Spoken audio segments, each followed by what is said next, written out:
Assalamualaikum viewers, hope you're well. Welcome to my YouTube channel Sunshine. Today in this video we are going to discuss microorganisms in activated sludge process. तो ये हमारे पिछले biological treatment of waste water ही की continuation है, उसी का एक इम्पॉर्टेंट टॉपिक है। इसमें हम फोकस करेंगे स्पेसिफिकली एक्टिवेटेड स्लज प्रोसेस के बेसिक मैकेनिज्म पे और इसके साथ साथ माइक्रो ऑर्गेनिजम्स पे जो कि एरोबिक ट्रीटमेंट में इन्वॉल्व होते हैं, एरोबिक वेस्ट वाटर ट्रीटमेंट में स्पेसिफिकली इन्वॉल्व होते हैं। सो एक्टिवेटेड स्लज प्रोसेस जो है वो भी biological waste water treatment process ही की एक टाइप है, जिसमें सिवेज और इंडस्ट्रियल वेस्ट वाटर को ट्रीट किया जाता है एरेशन की हेल्प से। यानी सबसे पहले वेस्ट वाटर को एरेशन टैंक से गुजारा जाता है, देन हमारे पास माइक्रोब्स की मदद से सेडिमेंट्स जो उसमें मौजूद होते हैं, सस्पेंडेड पार्टिकल्स होते हैं, पैथोजेनिक माइक्रोब्स होते हैं, तो उन सबको यूज़फुल माइक्रोबायोटा की हेल्प से जो है रिमूव किया जाता है वाटर से। तो इसी प्रोसेस को एक्टिवेटेड स्लज प्रोसेस कहा जाता है। मेजर जो माइक्रो ऑर्गेनिजम्स हैं वो बैक्टीरिया और प्रोटोजोआ हैं। Some other classes we will discuss later on as well. So आप इसकी डायग्राम भी देख सकते हैं कि रॉ वाटर को या अनट्रीटेड वाटर को सबसे पहले एरेशन टैंक में डाला जाता है, जहाँ पे ऑक्सीजन की सप्लाई का ख्याल रखा जाता है। इसके अलावा स्टीयरिंग भी की जाती है ताकि कॉन्टिन्यूस मिक्सिंग होती रहे और माइक्रोब्स जो हैं ऑर्गेनिक मटेरियल के साथ बाइंड कर जाएं, टारगेटेड ऑर्गेनिक मटेरियल को एज अ फूड कंज्यूम कर लें। और उसके बाद उसे क्लैरिफायर या सेटलिंग टैंक से गुजारा जाता है, जिसमें सेडिमेंटेशन के थ्रू जो है फ्लॉक्स जो हैं, हैवी फ्लॉक्स नीचे बैठ जाते हैं और फिर ऊपर से एफ्लुएंट यानी ट्रीटेड वाटर को निकाल लिया जाता है। और नीचे से जो सेडिमेंट हैं, चूँकि सेडिमेंट्स जो हैं वो माइक्रोब्स की हेल्प से बने हैं, माइक्रोब्स के साथ बाइंडिंग के बाद बने हैं, तो उनको जो है फिर से वापस रिसाइकिल किया जाता है, ये रीसर्कुलेट किया जाता है एरेशन टैंक में। और इसका भी एक स्पेसिफिक नाम है इस मैकेनिज्म का या इस फिनोमेना का, तो वो भी हम लेटर ऑन स्लाइड्स में डिस्कस करेंगे इंशाल्लाह। सो फिलहाल हम इसी प्रोसेस को थोड़ा सा डिटेल में डिस्कस करते हैं कि एक्टिवेटेड स्लज प्रोसेस में माइक्रोब्स जो हैं वो वेस्ट वाटर के साथ मिक्स किए जाते हैं एरेशन टैंक में, और जब माइक्रो ऑर्गेनिज्म बायोडिग्रेडेबल मटेरियल के साथ कांटेक्ट में आते हैं जो कि वेस्ट वाटर में मौजूद है, तो वो उसको एज अ फूड सोर्स लेते हैं। और इसके साथ साथ बैक्टीरिया जो है एक स्लाइम डेवलप करते हैं, एक लेयर जो कि क्लम्प फॉर्मेशन में हेल्प करती है, यानी जो भी सस्पेंडेड पार्टिकल्स हैं, ऑर्गेनिक मैटर है, उनके साथ एक बायोसॉलिड्स या फ्लॉक्स बना लेते हैं, जिससे क्या होता है कि सॉलिड जो है वो बआसानी लिक्विड से सेपरेट हो जाता है। अब सक्सेसफुल रिमूवल ऑफ वेस्ट जो है इसी तरह पॉसिबल है कि जब बायोसॉलिड जो है वो एग्रीगेट्स की सूरत में आ जाए और लिक्विड जो है वो सेपरेट हो जाए। तो जितना जो बैक्टीरिया एफिशिएंटली ये वर्क परफॉर्म करेंगे, यानी ऑर्गेनिक मटेरियल को एज अ फूड कंज्यूम करेंगे, उनके साथ स्टिक होकर फ्लॉक्स बनाएंगे, उतना ही एफिशिएंटली हमारे पास एक्टिवेटेड स्लज ट्रीटमेंट का प्रोसेस परफॉर्म होगा। इसके साथ साथ जब हमारे पास फ्लड में जो फ्लॉक्स हैं वो हेवी अमाउंट में बन जाते हैं, तो इसी प्रोसेस को हम फ्लॉक्यूलेशन कहते हैं। और इससे हमारे पास क्या होता है, जो सॉलिड मैसेज होते हैं वो इतने हेवी इन वेट हो जाते हैं कि वो बॉटम में इजीली सेटल डाउन हो जाएं क्लैरिफायर में जाकर। अच्छा, इस फ्लॉक्यूलेशन से क्या होता है, जितनी बेहतर तरीके से ये होगी उतना ही हमारे पास वेस्ट वाटर बआसानी या अच्छे से ट्रीट हो पाएगा। एरेशन टैंक के बाद जो है हम क्या करते हैं, mixture of micro organisms and waste water या लिक्विड को गुजारते हैं सेटलिंग बेसन या क्लैरिफायर में से। क्लैरिफायर को सेटलिंग बेसन क्यों कहते हैं, क्योंकि आपने डायग्राम में देखा कि उसमें सेडिमेंटेशन के थ्रू जो है बायोसॉलिड्स या सस्पेंडेड पार्टिकल्स माइक्रोब के साथ फ्लॉक बनाने के बाद नीचे बैठ जाते हैं, इसलिए उसे सेटलिंग बेसन कहा जाता है। अच्छा जी, फिर हमारे पास क्या होता है कि जो स्लज क्रिएट होता है इस क्लैरिफायर में, जो नीचे मटेरियल बैठता है रेसिडुअल, तो उसको हम जो है वापस एरेशन टैंक में डालते हैं। इस फिनोमेना को रिटर्न्ड इस एक्टिवेटेड स्लज को रिटर्न्ड एक्टिवेटेड स्लज या रीसर्कुलेटेड एक्टिवेटेड स्लज क्यों कहते हैं, क्योंकि इसको वापस इसलिए डाला जाता है कि एक तो हमारे पास ये जोन प्रोवाइड करता है फर्दर सस्पेंडेड पार्टिकल्स को सेटल डाउन होने के लिए इसके ऊपर। इसके साथ साथ इसमें माइक्रो ऑर्गेनिजम्स मौजूद हैं जिनको हम वापस रिसाइकिल कर रहे हैं, क्योंकि वेस्ट वाटर आता है एरेशन टैंक में जूँ जूँ, तो वैसे वैसे उसमें न्यूट्रिएंट्स जो हैं वो इनकी फूड रिक्वायरमेंट को पूरा करेंगे, माइक्रोब्स भी रिसाइकिल हो जाएंगे, उनकी रिक्वायरमेंट भी पूरी होती रहेगी, और इस तरह हमारे पास प्रोसेस अगेन स्टार्ट होता रहेगा, कॉन्टीन्यूस मैनर में चलता रहेगा। इसके साथ साथ एक्टिवेटेड स्लज प्रोसेस एक एफिशिएंट मेथड है। एक तो लास्ट वीडियो में भी हमने डिस्कस किया था कि जो बायोलॉजिकल ट्रीटमेंट है ये कॉस्ट इफेक्टिव मेथड होता है as compare to other mechanical और केमिकल प्रोसेसेस। इसके साथ साथ हमारे पास एक्टिवेटेड स्लज प्रोसेस में जो आप देखिए, जो माइक्रोब्स, पैथोजेनिक माइक्रोब्स या सस्पेंडेड सॉलिड्स की अमाउंट है वो 85 to 95% तक रिड्यूस हो जाती है। इसके साथ साथ वो वेस्ट वाटर जिसमें बायोलॉजिकल ऑक्सीजन डिमांड बहुत ज़्यादा है, क्यों, क्योंकि उसमें टॉक्सिक कंटेंट ज़्यादा था, जिसकी वजह से उसके अंदर ऑक्सीजन डिप्लीट होकर रह गई थी। तो एरेशन टैंक में गुजारने के बाद क्या होता है, उसकी ऑक्सीजन रिक्वायरमेंट भी जो है फुलफ़िल की जाती है, तो बीओडी जो है डिमांड जो है फिर कम हो जाती है।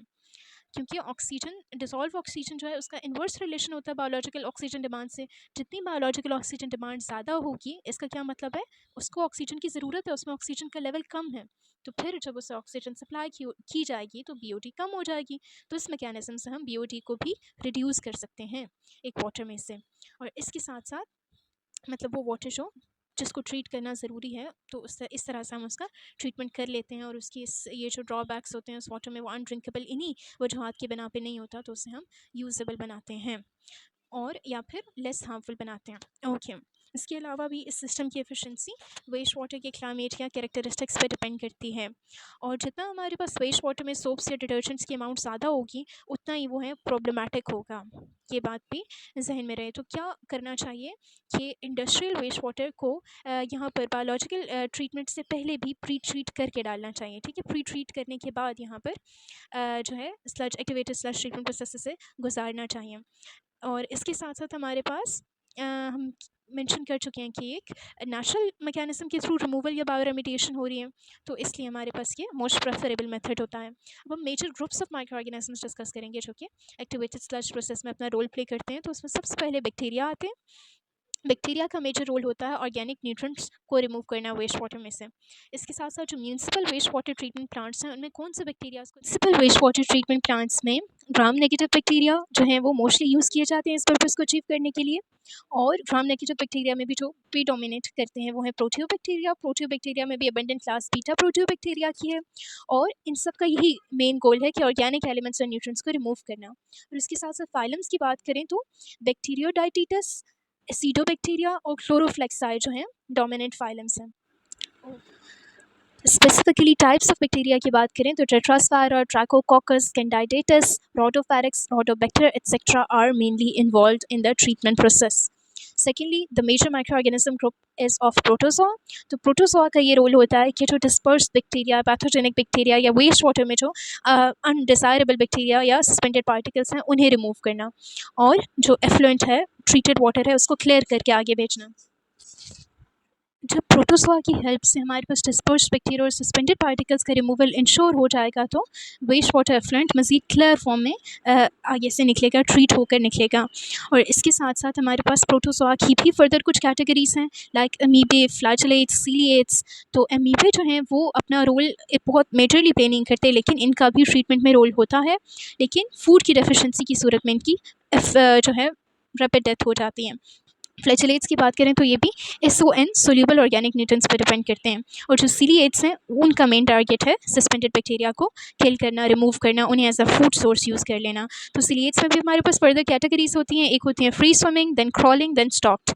जो फ्री स्विमिंग है वो डिस्पर्स्ड बैक्टीरिया को रिमूव करते हैं, जो क्रॉलिंग वंस हैं वो गुड ट्रीटमेंट ऑफ इस एक्टिवेटेड स्लज को इंश्योर करते हैं, और जो स्टॉक्ड वंस हैं वो एंड प्रोसेस में ज़्यादा डोमिनेट करके ट्रीटमेंट को कॉन्टिन्यूस रखते हैं।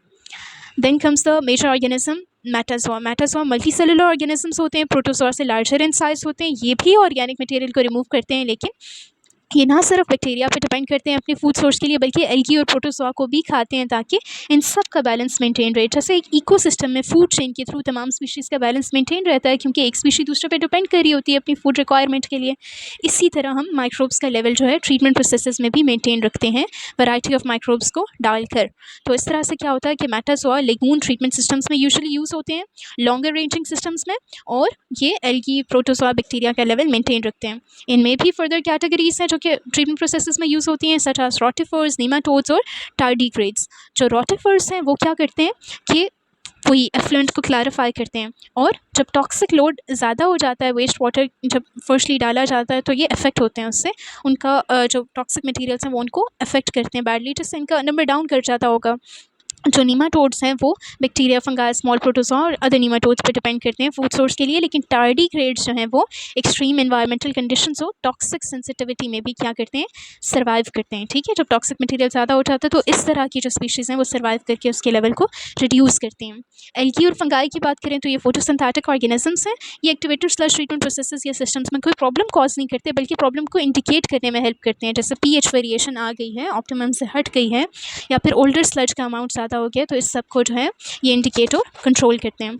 जो हमारे पास फंगाई डोमिनेंटली यूज़ होते हैं वो हैं एस्कोमाइसिटीज़ के मेंबर्स, और 6.3 to 7.4% जो माइक्रो ऑर्गेनिज्म की पॉपुलेशन है वो यही बना रहे होते हैं।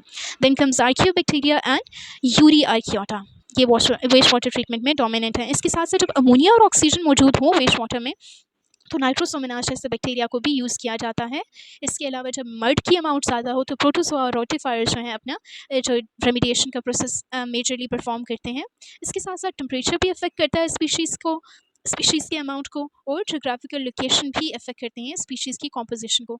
जिस जगह से पानी आ रहा है डिपेंड करता है कि उसमें कौन कौन से पोल्यूटेंट्स मौजूद होंगे, लेकिन इंडस्ट्रीज से आने वाला वेस्ट वाटर जो है उसके लिए वेल डिफाइंड माइक्रो ऑर्गेनिजम्स होते हैं जो कि अमूमन इंडस्ट्रियल वेस्ट वाटर में मौजूद जो केमिकल्स हैं या टॉक्सिक पोल्यूटेंट्स हैं उनको बायोडिग्रेड करने की एबिलिटी रखते हैं, तो उन्हें ही यूज़ किया जाता है जो कि already well defined micro organisms होते हैं। That's it for this video. Stay tuned for more informative stuff and stay blessed.